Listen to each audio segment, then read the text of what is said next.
ශ්‍රද්ධා සම්පන්න පින්වත්නි, බුදුරජාණන් වහන්සේ පහළ වුණ කාලෙක අපිට මේ වගේ පුණ්‍ය ක්‍රියා කරන්න අවස්ථාවක් ලැබෙනවා. බුදුරජාණන් වහන්සේ නමක් පහළ නොවුණ කාලෙක මේ වගේ පුණ්‍ය ක්‍රියා කරන්න මිනිසුන්ට අවස්ථාව ලැබෙන්නේ නැහැ. ඒ නිසා බුදුරජාණන් වහන්සේ නමක් පහළ වූ කාලෙක කරන කටයුතු ගැන නුවණ තියෙන මිනිසුන් අතිශයින්ම සතුටටපත් වෙනවා. බුදු කෙනෙක් පහළ නොවුණ කාලෙක මිනිසු කරන කටයුතු වලින් සතුටු වුණාට ඒ සතුට හිස් දෙයක්, අර්ථවත් නැති දෙයක්. නමුත් බුදු කෙනෙක් පහළ වෙච්ච කාලෙක බුදුරජාණන් වහන්සේගේ ධර්මයේ දැනගත්ත මිනිස්සු අතිශයින්ම සතුටටපත් වෙනවා. ඒකට හේතුව තමයි ඒ අය කටයුතු කරන්නේ අවබෝධයකින්, තේරුමකින්, අර්ථයක් සහිතව යමක් කරන්න පුළුවන්කම ලැබෙනවා බුදුරජාණන් වහන්සේ නමක් පහළ වූ කාලෙක. බුදුරජාණන් වහන්සේ තමයි මේ ලෝකයේ මුළුමනින් අවබෝධ කරගෙන ඇත්ත ඇති සැටියෙන්ම, එහෙම නැත්නම් ලෝකයේ පවතින යම් යථාර්ථයක් ඇද්ද, ඒ යථාර්ථය ලෝකයට කියලා දෙන්නේ බුදුරජාණන් වහන්සේයි. බුදුරජාණන් වහන්සේ නමක් ගේ ධර්මයක් නොවසන කෙනෙකුට ලෝකේ යථාර්ථය එලෙසම දැනගන්න, දැකගන්න පුළුවන්කමක් ලැබෙන්නේ නැහැ. ලෝකයේ වෙනත් කුමන ශාස්ත්‍රයකින් දියුණුනත් ඒ දියුණුව බුදු කෙනෙකුගේ ප්‍රඥාවෙන් විස්තර වෙන ධර්මයට සමීප කරන්න කවදාවත් බෑ. බුදුරජාණන් වහන්සේ නමක් ලෝකයේ දකින්න ස්වභාවය, බුදුරජාණන් වහන්සේ නමක් ලෝකයේ විස්තර කරන ස්වභාවය කුමන විශේෂයකටවත් සමීප වෙන්න බැරි, වෙනත් කුමන විශේෂකින්වත් ඒ බුදු කෙනෙකුගේ විග්‍රහ කිරීමට සම විග්‍රහයක් තබා ආසන්න විග්‍රහයක්වත් කරන්න බෑ. මෙතන ඉන්න හැම කෙනෙක්ම මේ යමක් තේරෙන, යම් උගත්කමක් තිබෙන, යම් දැනුමක් තිබෙන, යමක් හිතන්න පුළුවන් අය. ඒ වගේම තමයි මේ හැම කෙනෙක්ම වගේ මේ බුදුරජාණන් වහන්සේ ගැන පැහැදීමක් තිබෙන, ධර්මය ගැන පැහැදීමක් තිබෙන, සංඝ රත්නය ගැන පැහැදීමක් තිබෙන අය. ඒ නිසා මේ අයට සාමාන්‍ය ව්‍යවහාරික ලෝකයේ ශිල්ප ශාස්ත්‍ර ඉක්මවා බුදුරජාණන් වහන්සේගේ දැනුම ගැන, බුදුරජාණන් වහන්සේගේ අවබෝධය ගැන හොඳින් පැහැදීම ඇති කරගන්න මෙයාට වාසනාවක් තියෙනවා. මක්නිසාද මෙයා යම් දැනුමක් සාමාන්‍ය ව්‍යවහාර ලෝකයේ තියෙන දේවල් ඉගෙනගෙන එයින් උගත්කමක් තිබුණත් එයින් මත් නොවි, ඒකට යට නොවි, තෙරුවන් කෙරෙහි පැහැදීමක් ඇති කරගන්න මෙයාට වාසනාවක් තිබුණා. ඒ වාසනාව නිසා තමයි සාමාන්‍ය මිනිසුන් උපන් දින සමරනවට වඩා වෙනත් විදියකින් උපන් දිනේ සමරන්න මෙයා කල්පනා කළේ. අපි ඕනතරම් දැකලා තියෙනවා මිනිස්සු උපන් දින සැමරීම කියන කටයුත්ත වෙනුවෙන් නොයෙකුත් දේවල් කරනවා. ඒ හැම දෙයක්ම මුළුමනින් විනෝදයට බර දේවල්. විනෝද වීම පිණිස කරන දේවල් පමණයි මිනිස්සු උපන් දිනේ සමරන්න කරන්නේ. නේද? කෑම බීම වලින් වේවා, ඇඳුම් පැළඳුම් වලින් වේවා, ගමන් බිමන් වලින් වේවා, තෑගි භෝග වලින් වේවා, මේ නොයෙකුත් දේවල් නේද? විනෝදකාමී කටයුතු කරමින් උපන් දින සමරන ස්වභාවය අපි ලෝකේ ඕන තරම් දැකලා තියෙනවා. එතකොට ඒවා හැම එකක්ම මේ විනෝදයට පමණක් මුල් තැන දීලා කරන දේවල් විතරයි. ආපසු හැරි බලපුවාම කිසිම අර්ථයක් ඒ අයටවත් දකින්න ලැබෙන්නේ නැහැ. අන් අයට කවර කතාවද නේද? උපන් දින වෙනුවෙන් සමහරු දහස් ගණන්, ලක්ෂ ගණන් වියදම් කරනවා. ලොකු හෝටල් වල පාටි දානවා. දුර බැහැර ගමන් බිමන් යනවා. හිත මිතුරන් රැස් වෙලා සමහර දවස් ගණන් රාත්‍රී එළි වෙනකන් විනෝදකාමී දේ කරනවා. ආපසු හැරි බැලුවොත් ඒ අයට කිසිවක් දකින්න ලැබෙන්නේ නැහැ. අන්තිමට වෙහසක්, එහෙම නැත්නම් හිස් බවක්, අපරාධ මේ වගේ මෝඩකමක් කරේ කියලා කියාගන්න බැරි තරම්, එහෙමවත් කියාගන්න බැරි විදිහේ හිස් බවක් විතරයි ඒවා ඉතුරු වෙන්නේ. එබඳු ලෝකයක, එබඳු හිස් දේවල් කරන ලෝකයක මේ අය කරන මේ ක්‍රියාව, එහෙම නැත්නම් උපන් දිනේ සමරන්ට දානමය පින්කමක් කිරීම ගැන අපි අතිශයින් සතුටු වෙනවා. විශේෂයෙන් Tamanගේ දරුවන්, ඥාතීන්, සියලු දෙනා එකතු කරගෙන තමන්ගේ ජීවිතේ ඉතා වැදගත් දෙයක් සිහි කරන්ට සමරන්ට උත්සාහ කිරීම ගැන අප යලි යලිත් ප්‍රශංසා කරනවා ප්‍රසාදේ පළ කරනවා.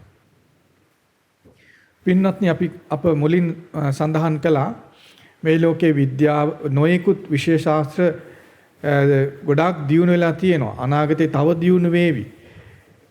ඒ කුමන ශාස්ත්‍රයේ කොතරම් දියුණුණත් මේ ලෝකයේ විග්‍රහ කරන්න ඒ ශාස්ත්‍ර කිසිවක් සමර්ථ වෙන්නේ නැහැ. ඒක අපි දැනගන්න ඕන.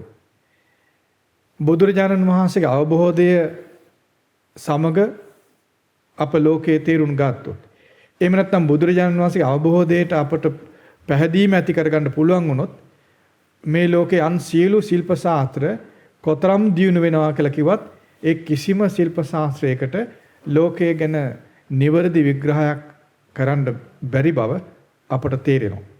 බලන්න බුදුරජාණන් වහන්සේ තමයි ඉපදීම කියන ධර්මය, ඉපදීම කියන ස්වභාවය ගැන අතිශයින් පුළුල්, අතිශයින් පැහැදිලි, අතිශයින් කරුණු සහිත, අතිශයින්ම සම්පූර්ණ විග්‍රහයක් කළපු කෙනා.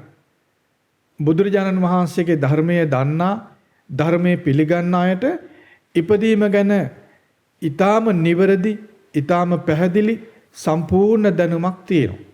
බුදුරජාණන් වහන්සේගේ ධර්මයේ නොදන්නා අයට ඉපදීම කියන දේ ගැන දන්නා දැනුම අල්පයක්වත් නැහැ.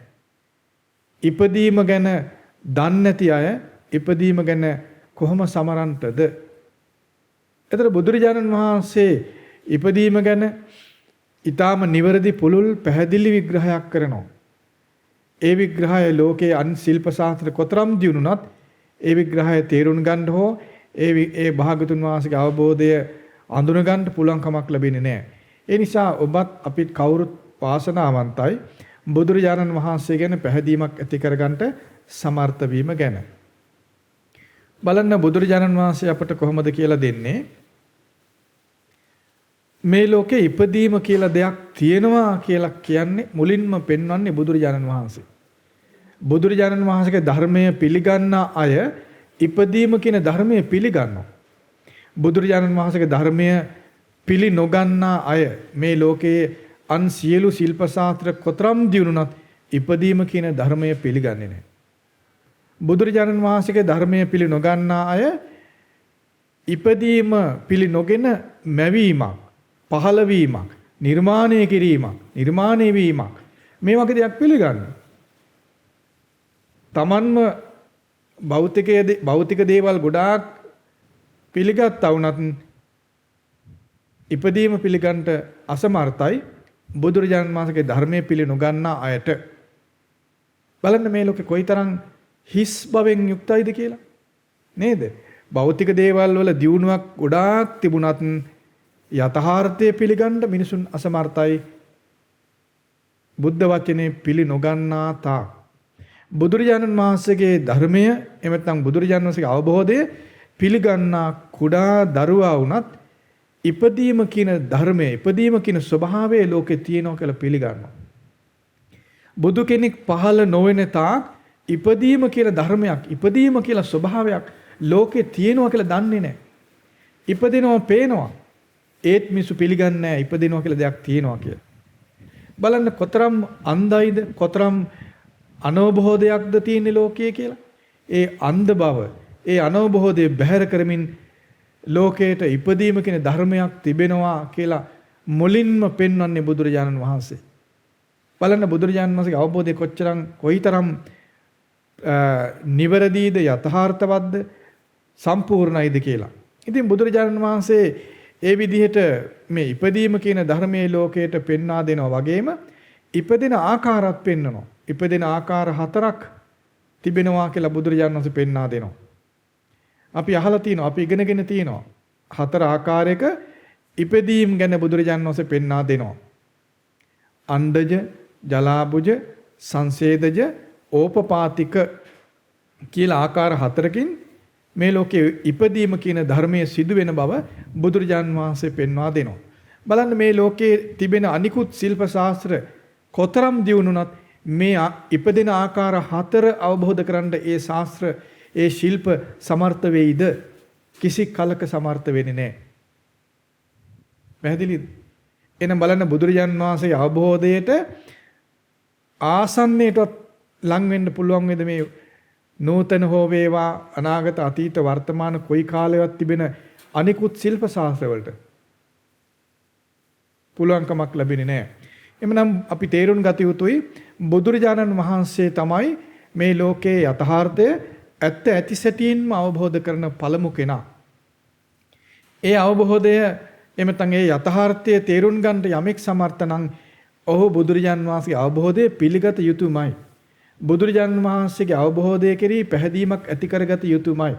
බුදුරජාණන් වහන්සේගේ අවබෝධය පිළිගන්නා කෙනා බුදුරජාණන් වහන්සේගේ අවබෝධය කෙනී පැහැදීමක් ඇති කරගන්න කෙනාට කියනවා සද්ධානුසාරී කෙනා, සද්ධාවන්ත කෙනා. ඒ ශ්‍රද්ධාවටපත් වුණ කෙනා පමණයි මේ ලෝකේ ඇත්ත ඇති සැටියෙන් එමෙත යථාර්ථය දැනගන්න දැක ගන්න කෙනා බවට පත් වෙන්නේ. ඒතර බුදුරජාණන් වහන්සේ පෙන්වා දෙනවා මේ ලෝකේ ඉපදීම කියලා ධර්මතාවයක් තිබෙනවා. මැවීමක්, නිර්මාණය කිරීමක්, නිර්මාණය වීමක්, ඉබේ හට ගැනීමක් එහෙම එකක් ලෝකේ නැහැ. ඒව මති මතාන්තර දෘෂ්ටි එමෙත්තන් අදාහ ගැනීම එම් පිළිගැනීම පමණයි.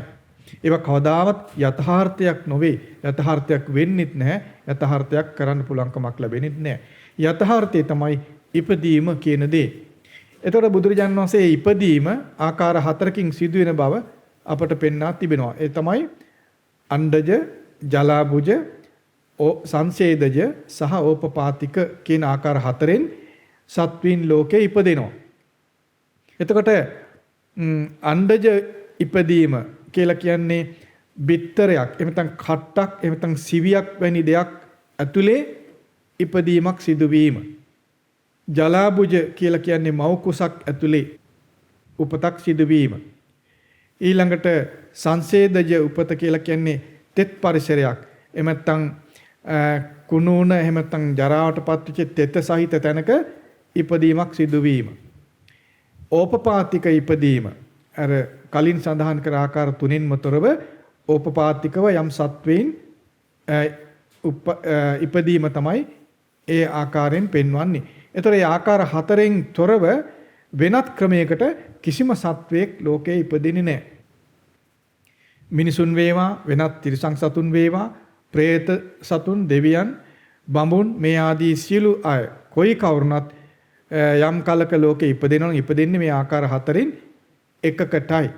එතකොට බුදුරජාන් වහන්සේ පෙන්නනවා මේ ආකාර 4 තේරුම් නොගෙන මේ ආකාර 4 තේරුම් ගන්නේ නැත්නම් මේ ආකාර 4 පිළි නොගන්නවා නම් ඔහුට බුදුරජාන් වහන්සේගේ ශ්‍රාවකත්වයක් ඇති කරගන්න පුළුවන්ද?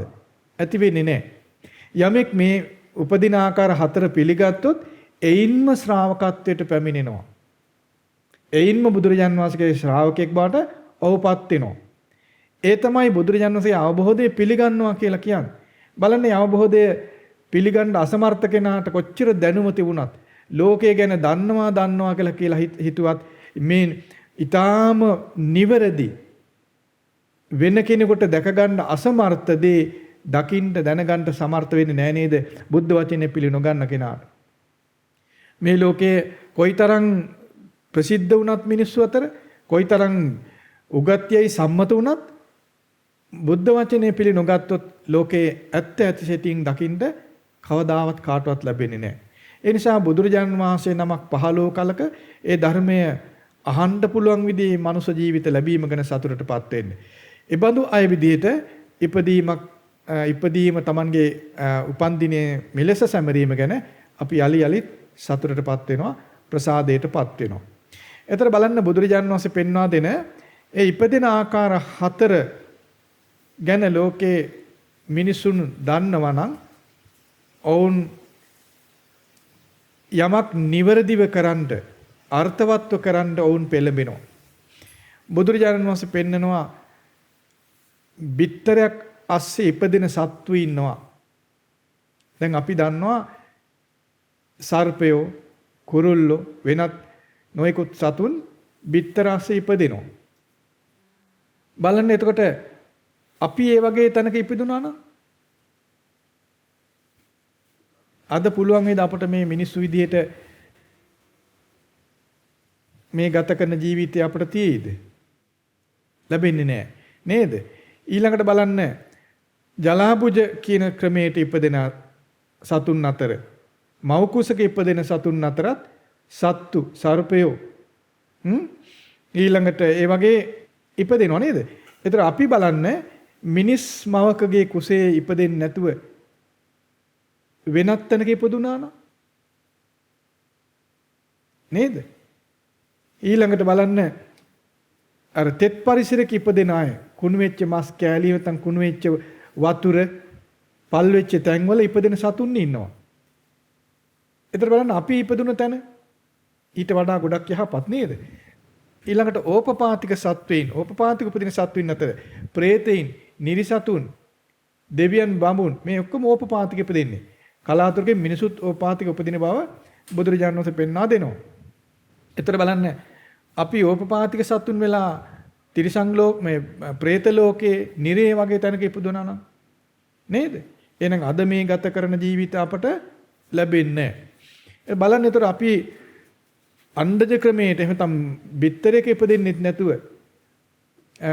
പ്രേත ලෝකේ නිරේ වැනි ඕපපාතික උපත් වලටත් අපි අසු නොවි ඊළඟට තිරිසන් ලෝකේ එහෙම තම් තිරිසන් මවකගේ කුසෙත් ඉපදෙන්නේ නැතුව අපි මිනිස් අම්මා කෙනෙකුගේ කුසේ ඉපදෙන්න අපට පුළුවන්කමක් ලැබුණා. බුදුරජාණන් වහන්සේ පෙන්වා දෙනවා මේ ඉපදීම් 4 ගත්තහම මේ ඉපදීම් 4 පින මුල් වෙලා තමයි ඒවත් සිදු වෙන්නේ. ඉපදින තැන් තිරණය වෙන්නේ. පින බලපානවා. පින බලවත් පිනක් තිබුණොත් යහපත් තැනක ඉපදෙන බවත් පින දුර්වල නම් අයහපත් තැනක ඉපදෙන බවත් අපි දැනගෙන තියෙනවා. අපි දන්නවා අපි භාගතුන් වහන්සේගේ ධර්මයෙන් ඉගෙනගෙන තියෙනවා නේද? යමෙකුට පිනක් නැත්නම් ඔහු පව් කරගෙන තියෙනවා නම් යහපත් තැනක ඉපදීමක් ඇති වෙන්නේ නැහැ. යමෙක් බහුල වශයෙන් පව් කළ තිබෙනවා නම් දුක් සහිත තැනක ඉපදෙන්නේ.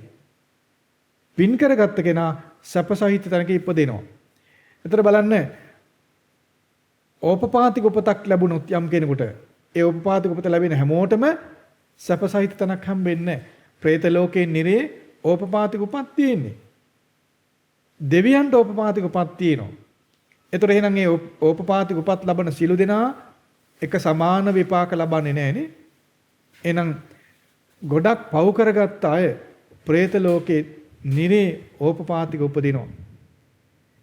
පිනින් බහුල පිනක් කරගත්ත කෙනා බහුල වශයෙන් පින් කරගත්ත අය දෙවියන් අතර ඕපපාතික උපදිනවා. ඊළඟට පින් කරාය මිනිස් මව් කුසක ඉපදිනවා. පින දුර්වල නම් මව් කුසක ඉපදුනත් ඇතැම් විට තිරිසන් සතෙකුගේ මව් කුසේ ඉපදෙන්නේ. එතකොට අපි දන්නවා බිත්තර අස්සේ ඉපදින අය, තෙත් පරිසර ඉපදින අය පින් කරගන්න අසමර්ථ වෙලා පව් කරගත් අය ඒ වගේ තැන්වල ඉපදෙන්නේ. බලන්න ලෝකයේ ගැන එහෙම නැත්නම් ඉපදීම ගැන මෙබඳු විග්‍රහයක් අපට බුදුරජාණන් වහන්සේගෙන් හැර වෙන කාගෙන්වත් අහලා ඉගෙන ගන්නට ලැබෙන්නේ නැහැ. බුද්ධ වචනේ පිළිගන්න කෙනා මේ ලෝක ස්වභාවය පිළිගන්නවා. මේ ලෝක ස්වභාවය පිළිගන්න කෙනා Tamangeema සිත යහපත් දෙයක් බවට පත් කරගන්න සමර්ථ වෙනවා. බලන්න බුදුරජාණන් වහන්සේ පෙන්වන ධර්මයට අනුව පව් කරපු කෙනා දුක් සහිත තැන්වල ඉපදෙනවා. එතකොට ඔයා එක්කෝ ඕපපාතිකව പ്രേත ලෝකේ නිරේ ඉපදෙනවා. එහෙම නැත්නම් සතෙකුගේ හෝ වේවා බිත්තරයක් අස්සේ ඉපදෙනවා. එහෙම නැත්නම් සතෙකුගේ වේවා මව් කුසක ඉපදෙන්නේ. නේද? ඒතර ඒ සියල්ලම අතිශයින් දුක් සහිත ජීවිත ගත කරන්නේ. සතෙක් අම්මා කෙනෙක් වුණත් ඌට සැපක් ලබන්න බෑ. සතෙකුගේ බිත්තරයක් අස්සේ නම් ඒත් සැපක් නෑ.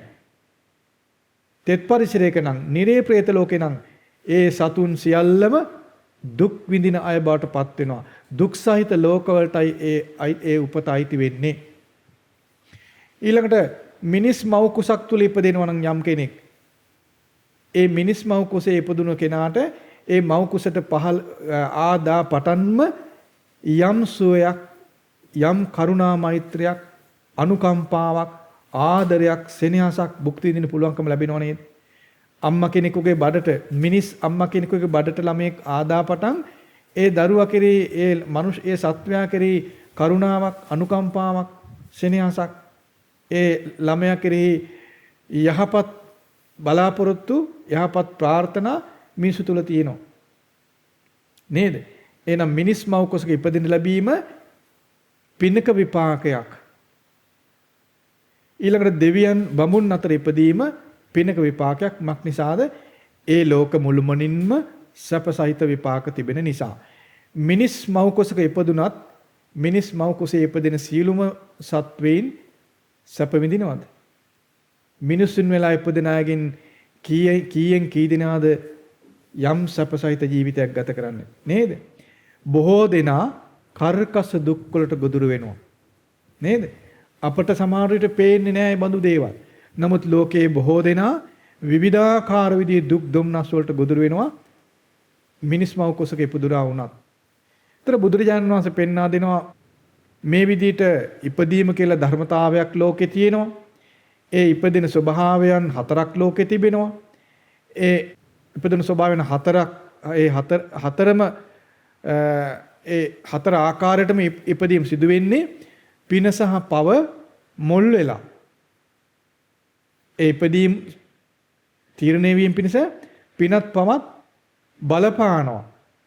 එතකොට යම් කෙනෙක් ඊතා ඉහළ මට්ටමින් හොඳින් පින් කරගෙන තිබුණොත් මව් කුස මිනිස් මව් කුසක හෝ ඕපපාතික දෙවියන් අතර හෝ ඉපදෙනවා.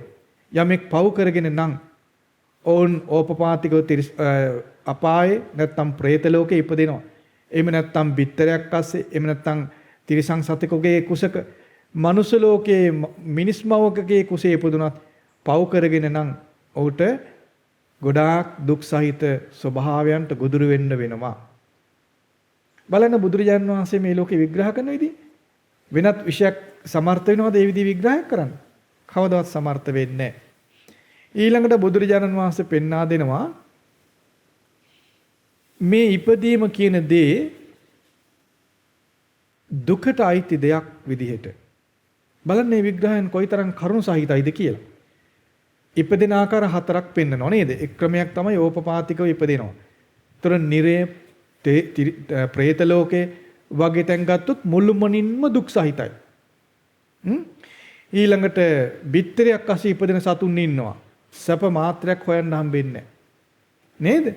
ඊළඟට තෙත් පරිසරයේ ඉපදෙන සතුන් ඉන්නවා. සැප මාත්‍රයක් හොයන්න හම්බෙන්නේ ඊළඟට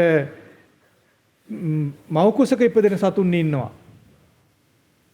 සැප කියලා හොයාගන්න අමාරුයි නේද? මිනිස් මව් කුසේ ඉපදෙනවා. මිනිස් මව් කුසෙත් මාස 9ක් 10ක් විතර අතිශයින් දුක් සහිතව වාසය කරන්නේ. කාත් කවුරුවත් නැහැ. අන්ධකාර ලෝකයක හිර වෙලා එළියට එන්න බෑ. තනි වෙලා අපිරිසුදු පරිසරයක ඉන්නේ. අපි බලන්න දැන් පිරිසිදු කාමරයක ඒසි කරපු කාමරයක ඊටාම පිරිසිදු පහසු කාමරයක තනික දොර වහලා දවසක් තියෙනවා. කොයි වගේ වෙයිද? තනියෙන් කාත් කවුරුත් නැහැ. ආලෝකයක් නැහැ. කාමරයක හිර කරලා තිබුණොත් අන්න ඒ වගේ එහෙනම් තේරුම් ගන්න මව් කුසේ මාස 9ක් කොහොම ඉන්නද? අපට දැන් අමතක වුණාට එතන සුවසේ ඉඳලාද? නැහැ. මොකද අපට මිනිස්යාට සාමාන්‍යයෙන් අමතක වෙනවා ඒක. දැන් ඊයේ වෙච්ච දේ දැන් මතක නැහැ. නේද? මව් කුසේ හිටියා මතක නැහැ. නේද? ඒක හිරගයක් වගේ පහසු තැනක් නෙමෙයි. නමුත් මොකද කරන්නේ? නිසි කලට එළියට එනකන් ඉන්න වෙනවා. ඊළඟට බලන්න මව් කුසෙන් එළියට එන එක කොයිතරම් දුකක්ද? කොයිතරම් දුෂ්කර පීඩා සහිත වේදනා සහිත සිද්ධියක්ද මව් කුසෙන් එළියට එන එක.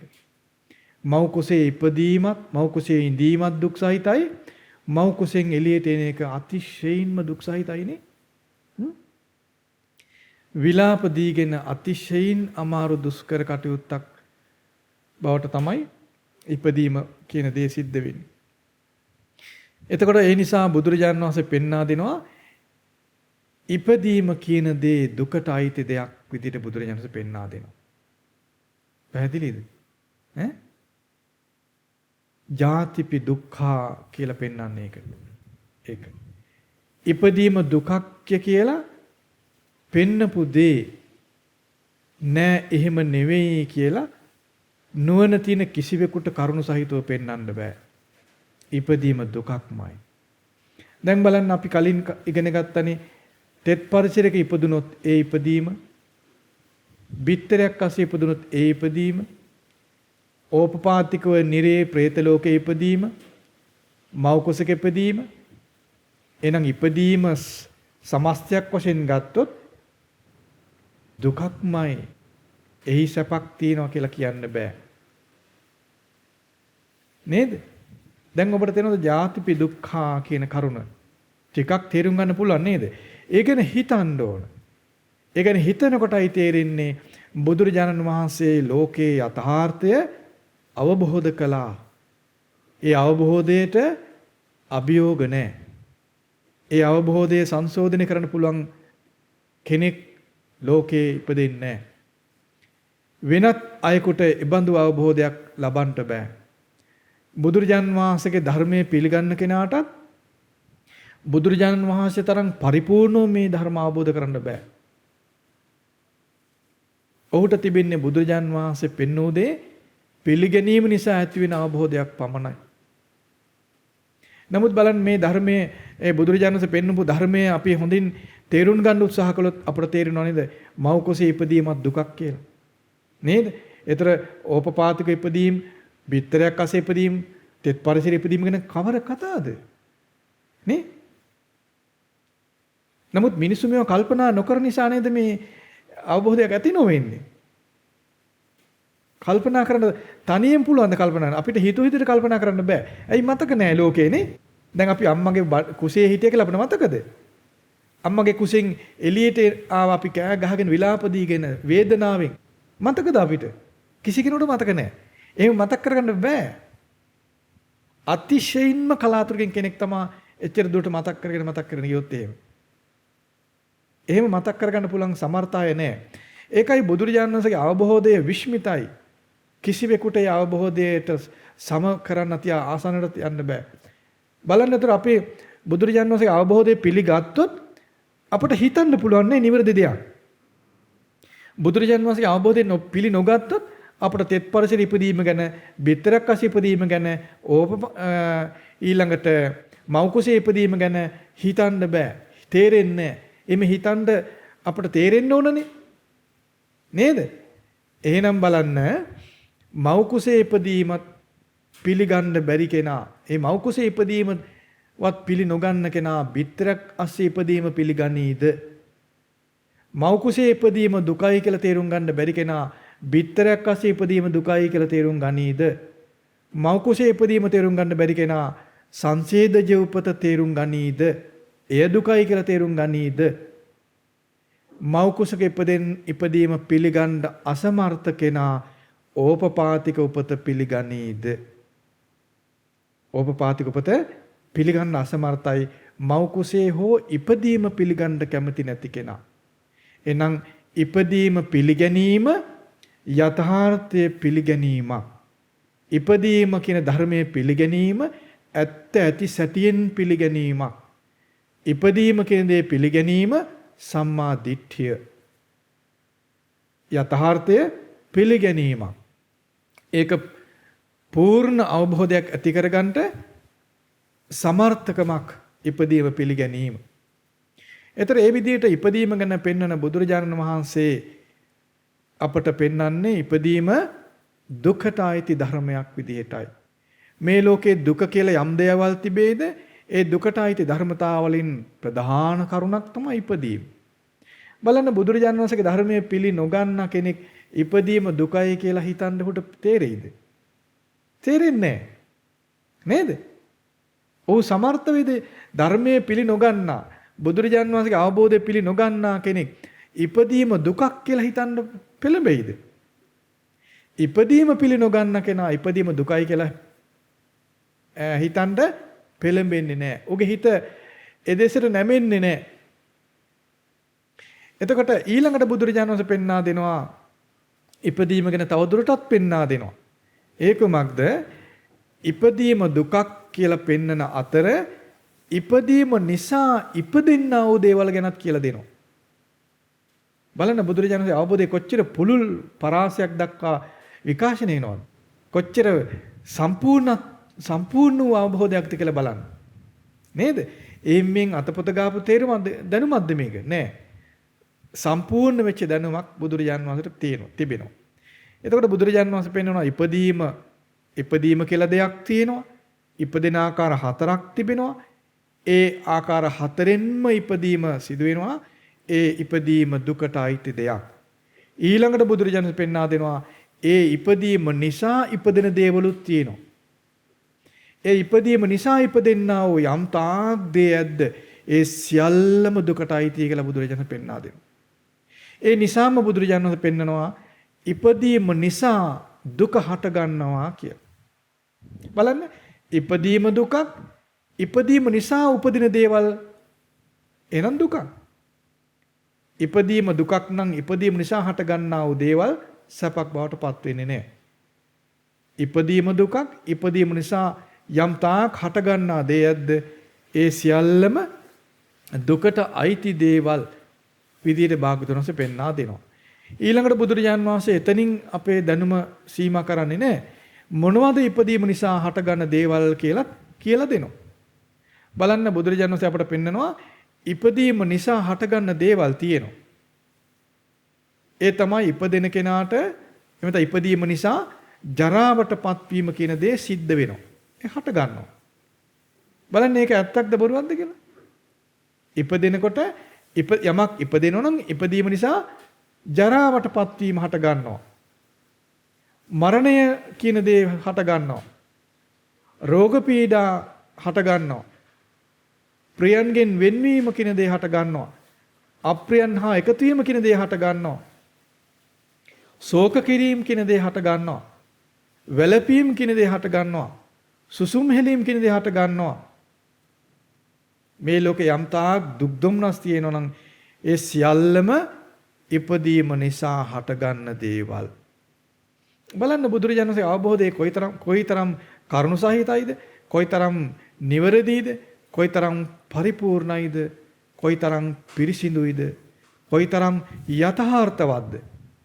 ඒ වගේම යමෙකුට අවබෝධ කළ හැකි දෙයක් විදිහට ඒ ධර්මයේ තිබෙන්නේ. යමෙකුට අවබෝධ කරගන්න පුළුවන්. දැන් මේ ලෝකේ යම් ප්‍රකාශ තියෙනවා. බුදුරජාන් වහන්සේගේ නොවන ඇතම් ප්‍රකාශ තියෙනවා. ඒවා මිනිස්සුන් පිළිගත්තට තේරුම් ගන්න බෑ. ඒක දකින්න බෑ. ඒක අවබෝධ කරගන්න බෑ. ප්‍රකාශ තියෙනවා. මිනිසුන් අතර පවතිනවා. ලෝකෙන් ඒවා බැහැර වෙලා යන්නේ නැති ප්‍රකාශ තියෙනවා. බුද්ධ වචනේ නොවන ගොඩාක් ප්‍රකාශයන් තියෙනවා. ඒවා මිනිසුන් දකින්න කවදාවත් බෑ. දැන් බලන්න යම් කෙනෙක් යම් ප්‍රකාශ තියෙනවා මේ ලෝකේ නිර්මාණය වුණා. මේ ලෝකේ නිර්මාණය කළා. මේ ලෝකේ මැව්වා. මේ වගේ ප්‍රකාශ තියෙනවානේ. කවදාවත් කාටවත් මේක අත්දකින්න පුළුවන්. කරුණු සහිතව දකින්න පුළුවන්. ඇහෙන් දකින්න නෙමෙයි. දැන් ඉපදීම කෙනෙක් ඇහෙන් දකින්නත් පුළුවන්. වයසට යනවා කෙනෙක් ඇහෙන් දකින්නත් පුළුවන්. ලෙඩ වෙනවා කෙනෙක් ඇහෙන් දකින්නත් පුළුවන්. මරණයටපත් වෙන කෙනෙක් ඇහෙන් දකින්නත් පුළුවන්. ශෝක කිරීම ඇහෙන් දකින්නත් පුළුවන්. නේද? විලාප දීම, කඳුළු සැලීම ඇහෙන් දකින්නත් පුළුවන්. එතකොට බලන්න බුදුරජාණන් වහන්සේගේ ධර්මයේ කොතරම් යථාර්ථයක් කරා අපව ගෙනියනවද? අන්ධ විශ්වාසයක් කරා, අන්ධ භක්තියක් කරා, තැතිගැනීමක් කරා, බියක් කරා අපව ගෙනියන්නේ නැහැ බුදුරජාණන් වහන්සේ. එහෙනම් බුදුරජාණන් වහන්සේගේ ධර්මය මුල් කරගෙන, බුදුරජාණන් වහන්සේ අවබෝධය මුල් කරගෙන බුදුරජාණන් වහන්සේ ලෝකයේ දෙවියන් මිනිසුන් ඊටාම නිවැරදි දැනුමක් කරාගෙන යනවා. ඊටා පිරිසිදු අවබෝධයක් කරාගෙන යනවා. නිශ්චිත අවබෝධයක් කරාගෙන යනවා. මිනිසුන්ට පීඩා නොවන, මිනිසුන්ට අඳුරක් නොවන, මිනිසුන්ට කැළඹිල්ලක් නොවන, මිනිසුන්ට නොසන්සිඳීමක් ඇති නොවන විදිහේ දැනුමක් භාගතුන් වහන්සේගේ ධර්මයෙන් උපදවා දෙනවා. දැන් බලන්න භාගතුන් වහන්සේගේ ධර්මයට බැහැර තියෙන දේවල් ගත්තොත් නිර්මාණය කළා, නිර්මාණය වුණා, එතන මැවීමක් සිදු වුණා. මේ බඳු දේවල් තුළ මිනිසුන් තුළ යම් අවිනිශ්චිත බවක්, තෝරගන්න බැරි බවක්, එනම් බියක්, එහෙම නැත්නම් සංසිඳීමකින් තොර බවක් ඉපදෙනවනේ. එහෙම නැත්නම් ඒක දකින්න බැරි බවක්. ඇහෙන් දකින්නත් බෑ, කනෙන් අහලා ඉගෙන ගන්න හොයන්නත් බෑ, ස්පර්ශ කරගන්න මුකුත් හොයන්න බෑ. නේද? මිනිසුන් අවිනිශ්චිත තැනකට ගෙන යනවා. මුළුමනින්ම අන්ධ භාවයකට ගෙන යනවා. බුදුරජාණන් වහන්සේගේ ධර්මයෙන් බැහැර වූ යම් ප්‍රකාශ, යම් මතිමතාන්තර. නමුත් බුදුරජාණන් වහන්සේ මිනිසුන් වේවා, දෙවියන් වේවා නොකැළඹුණු අය බවට පත්වීම පිණිස ධර්මයේ කියා දෙනවා. කලබලයෙන් තොරවන අය බවට පත්වීම පිණිස ධර්මයේ කියා දෙනවා. සංසිඳුණු අය බවට පත්වීම පිණිස ධර්මයේ කියා දෙනවා. ඇසින් දැක්කත් ලොකු අවබෝධයක් ඇති කරගන්න පුළුවන් විදිහේ ධර්මයක් බුදුරජාණන් වහන්සේ පෙන්වා දෙනවා. කනෙන් අහලත් ලොකු අවබෝධයක් උපදවන්න පුළුවන් විදිහේ ධර්මයක් බුදුරජාණන් වහන්සේ අපට පෙන්වා දෙනවා. හිතෙන් හිතලත් ඊටා ලොකු අවබෝධයක් ඇති කර ගැනීම පිණිස වන ධර්මයක් බුදුරජාණන් වහන්සේ අපට පෙන්වා දෙනවා.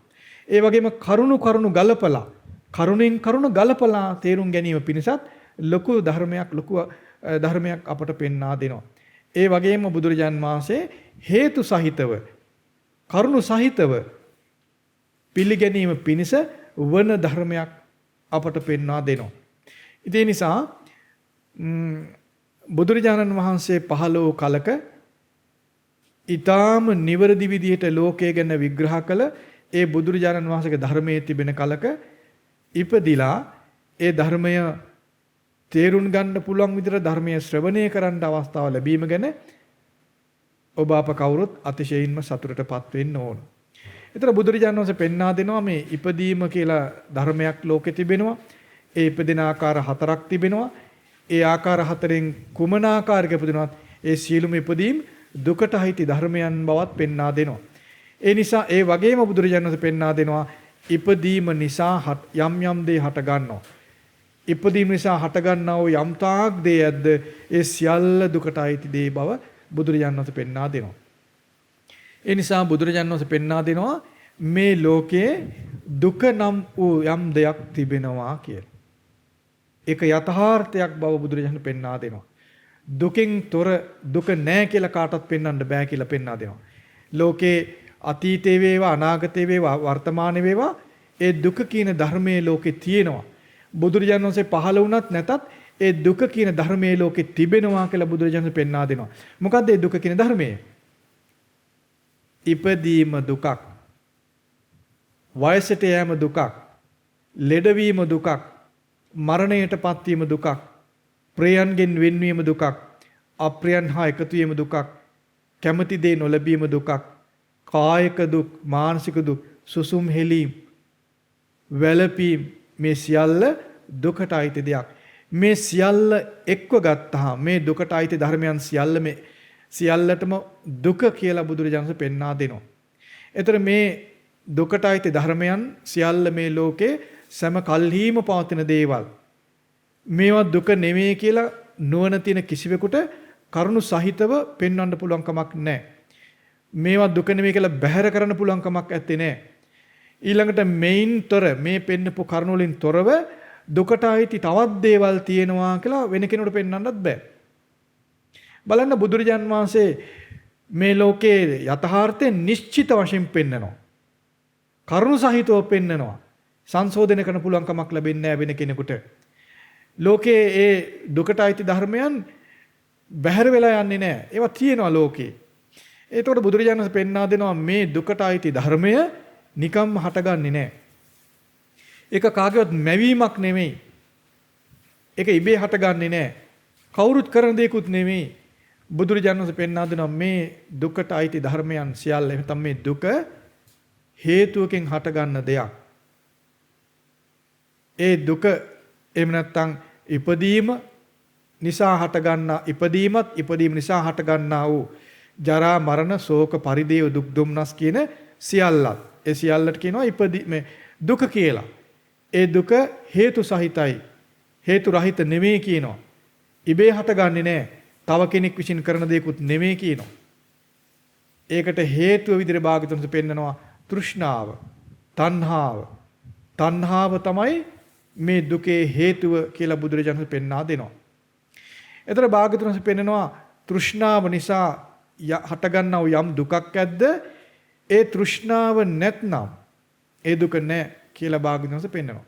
තෘෂ්ණාව නිසා හටගන්නා වූ දුක තෘෂ්ණාව නැතිවීමෙන් එවතන් තෘෂ්ණාව නිරුද්ධ වීමෙන් නිරුද්ධ වී යන බවත් බුදුරජාණන් වහන්සේ පෙන්වා දෙනවා. ඊළඟට බුදුරජාණන් වහන්සේ පෙන්වා දෙනවා ඒ තෘෂ්ණාව නිරුද්ධ වීම ඉබේ වෙන්නේ නැහැ. ඉබේ හටගන්නේ නැහැ. කවුරුත් බලහත්කාරයෙන් කරාට වෙන්නෙත් නැහැ. කාටවත් එහෙම බලහත්කාරයෙන් කරන්න පුළුවන්කම මුකුත් නැහැ. භාගතුන් වහන්සේ පෙන්වා දෙනවා ඒ දුක හටගන්න ස්වභාවය තෘෂ්ණාව හටගන්නේ නැති වෙන්න යම් වැඩපිළිවෙලක් අනුගමනය කළ යුතුයි. ඒ වැඩපිළිවෙලට බුදුරජාණන් පෙන්වා දෙනවා ආර්ය අෂ්ටාංගික මාර්ගය. ඒක තමයි සම්මා දිට්ඨි, සම්මා සංකප්ප, සම්මා වාචා, සම්මා කම්මන්ත, සම්මා ආජීව, සම්මා වායාම, සම්මා සති, සම්මා සමාධි විදිහට අංග 8කින් යුක්ත මාර්ගය විදිහට භාගතුන් වහන්සේ පෙන්වන්නේ. ඒතරේ සම්මා දිට්ඨි, සම්මා සංකප්ප, සම්මා වාචා, සම්මා කම්මන්ත, සම්මා ආජීව, සම්මා වායාම, සම්මා සති, සම්මා සමාධි කියන අංග 8 යම් කෙනෙක් උපදවගෙන පුරුදු කරගත්තොත් සම්පූර්ණ බවට පත් කරගත්තොත් ඉපදීම කියන දුක සහ ඉපදීම නිසා හටගන්නා වූ සියලු දුක් නිරුද්ධ වී යන බව බුදුරජාණන් වහන්සේ පෙන්වා දෙනවා. එතකොට බුදුරජාණන් පෙන්වා දෙන යම් කෙනෙක් මේ දුක් ස්වභාවයන් සියල්ලෙන් නිදහස් වෙන්න නම් මේ දුකෙන් නිදහස් වෙන මාර්ගය උපදවගෙන පුරුදු කරන්න ඕන, සම්පූර්ණ කරගන්න ඕන. ඒ මාර්ගය සම්පූර්ණ නොකර සිටින තාක්, ඒ මාර්ගයට නොපැමිණ සිටින තාක් කිසිවෙකුට දුක් වලින් නිදහස් වීමක් ලබන්න බෑ. එන යමෙකුට ඉපදීම සිදු වෙනවා නම් ඒ සිදුනේ මොකද්ද? දුකෙහි ඉපදීමක්.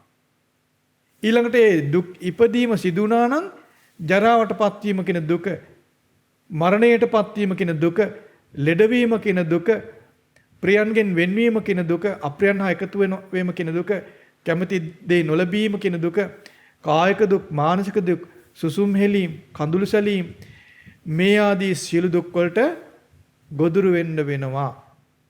ඒතර යම් කෙනෙක් මේ ඉපදීමෙන් නිදහස් වෙනවා නම් දුක් වලින් නිදහස් වෙන්න පටන් ගන්නවා. ඉපදීමෙන් මුළුමනින්ම නිදහස් වුණොත් සියලුම දුකෙන් ඔහු නිදහස් වෙලා. දැන් බලන්න අපි කලින් ඉගෙන ගත්තා ඉපදීම කියන ස්වභාවය. නැත්නම් ඉපදීම කියන දේ බහුල වශයෙන් දුක්ම තියෙන තැන්වල සිදු වෙනවා. പ്രേත ලෝකේ, නිරය, තිරිසන් ලෝකේ මේ වගේ තැන් මුළුමනින්ම දුක් තියෙන තැන්. ඒතර බුදුරජාණන් වහන්සේ පෙන්වා දෙනවා යම් කෙනෙක් මේ දුක් ස්වභාවය නැත්නම් මේ දුක කියන ධර්මයේ යමෙක් අවබෝධ කරගත්තොත්, තේරුම් ගත්තොත්, පිළිගත්තොත් අන්න ඔහුට මුලින්ම අතිශයින්ම දුක් සහිත තැන්වල ඉපදෙන එකෙන් නිදහස් වෙන්න පුළුවන් කියලා. ඒතර බුදුරජාණන් වහන්සේ අපට පෙන්වා දෙනවා අතිශයින්ම දුක් තියෙන තැන් තියෙනවනේ. නිරය, තිරිසන් ලෝකේ, പ്രേත ලෝකේ වගේ අන්නේ තැන් වලින් ඉක්මනින්ම නිදහස් වෙන්න ඕන. ඒ තැන් වල ඉපදෙන එකෙන් ඉක්මනින් නිදහස් වෙන්න ඕන කියලා කියනවා. මක් නිසාද? ඒ බඳු තැනක ගිහිල්ලා ඉපදුනොත් එතනින් ආයෙ නිදහස් වෙන්න ලැබෙන්නේ නැහැ. දැන් මනුස්ස ලෝකේ ඉපදීම දුකක් වුණත් එතන යම් හොඳක් තියෙනවා. මක් නිසාද?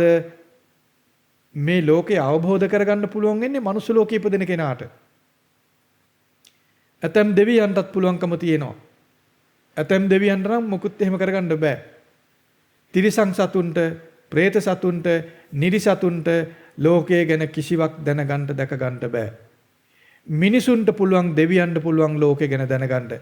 හැබැයි බුදු කෙනෙක් පහළ වෙලා මේ ධර්මයේ කියද්දී ඒ ධර්මයේ පිළිගන්න දෙවියන්ට වේවා මිනිසුන්ට වේවා යථාර්ථයේ තේරුම් ගන්නා නිසා ඇත්ත ඇති සැටියෙන් තේරුම් ගන්න නිසා പ്രേත ලෝකේ නිරේ තිරිසන් ලෝකයේ කියන තැන්වල යලි ඉපදෙන්නේ නැතුව බේරෙන්න පුළුවන්.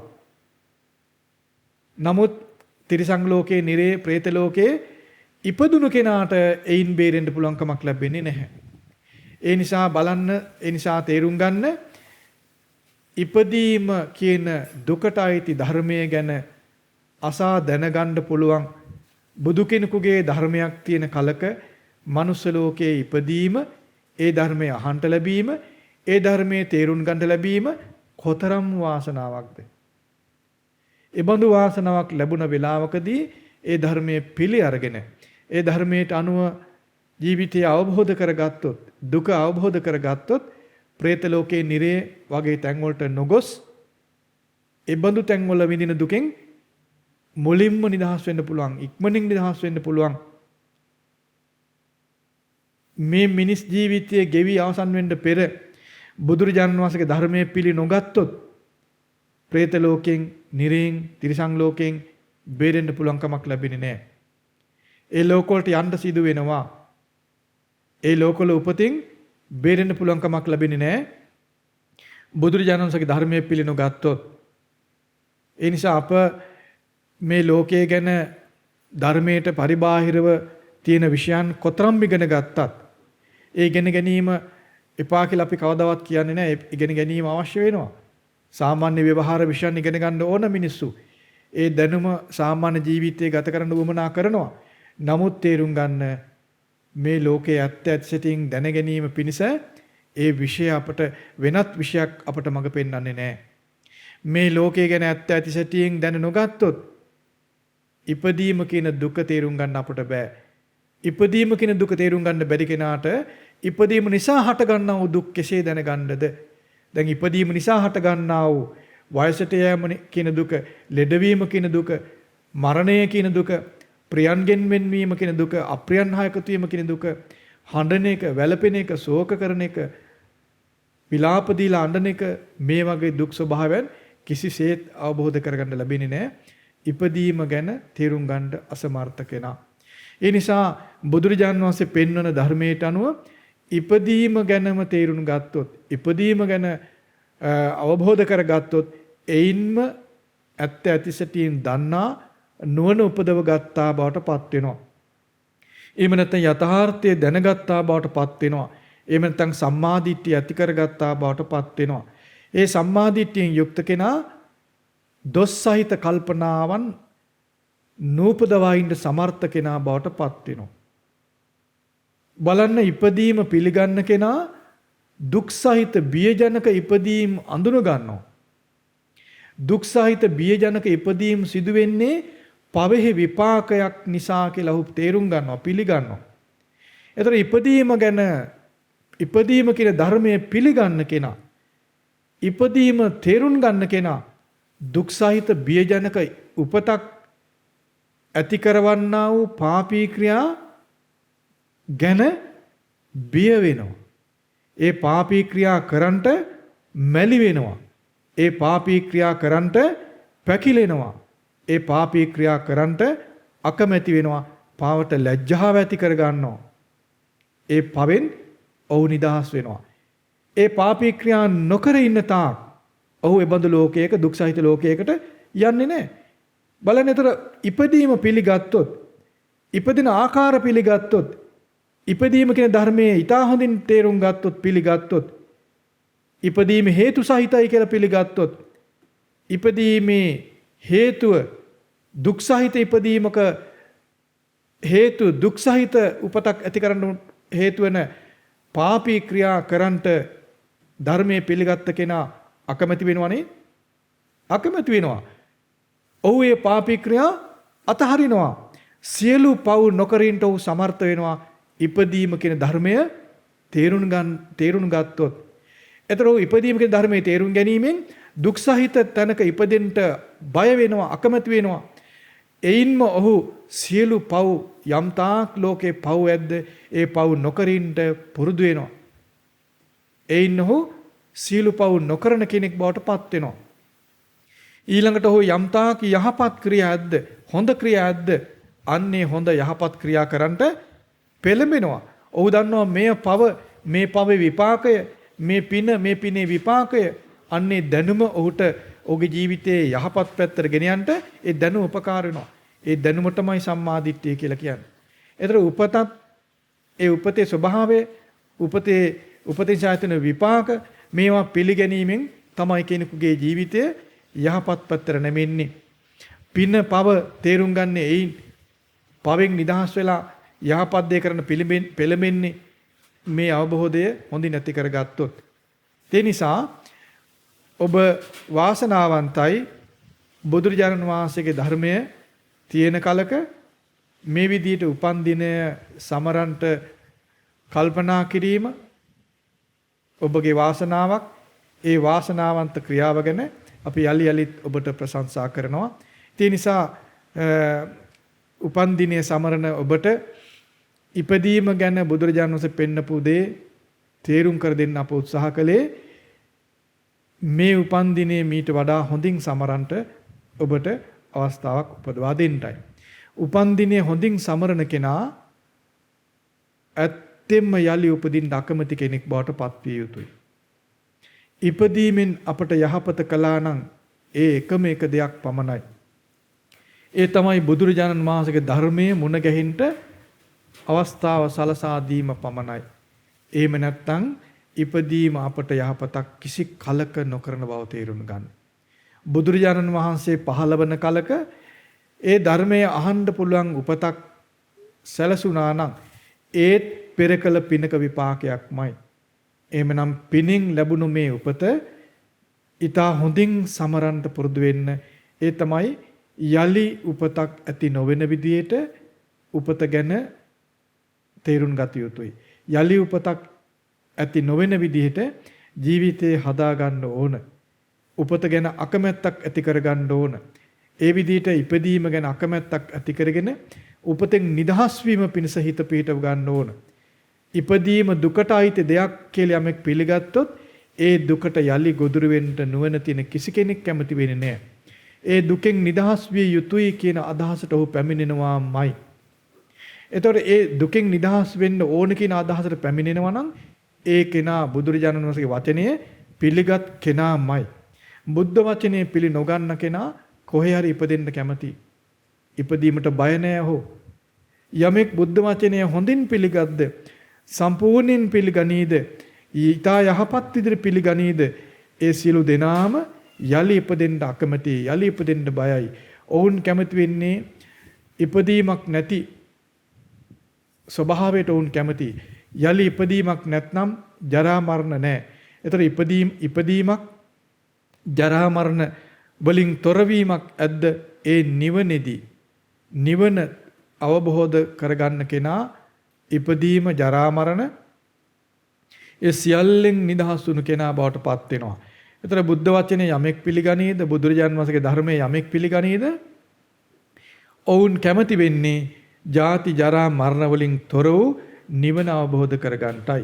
ඒ නිසා අද උපන් දිනයේ සමරන අය විදිහට මේ කවුරුත් බුද්ධ වචනේ පිළිගනිමින් බුදුරජාණන් වහන්සේගේ වචනේ පිළිගනිමින් ජාති ජරා මරණ වලින් තොර වූ නිවන අවබෝධ කර ගැනීම පිණිස කැමැත්ත ඇති කරගන්න අපි සෙත් පතනවා සිළු දෙනාටම ඒ භාග්‍යතුන් වහන්සේගේ අවබෝධය දරා ගනිමින් ජාති ජරා මරණ වලින් තොර වූ නිවන අවබෝධ කර ගැනීම පිණිස වාසනාව උදා වේවා.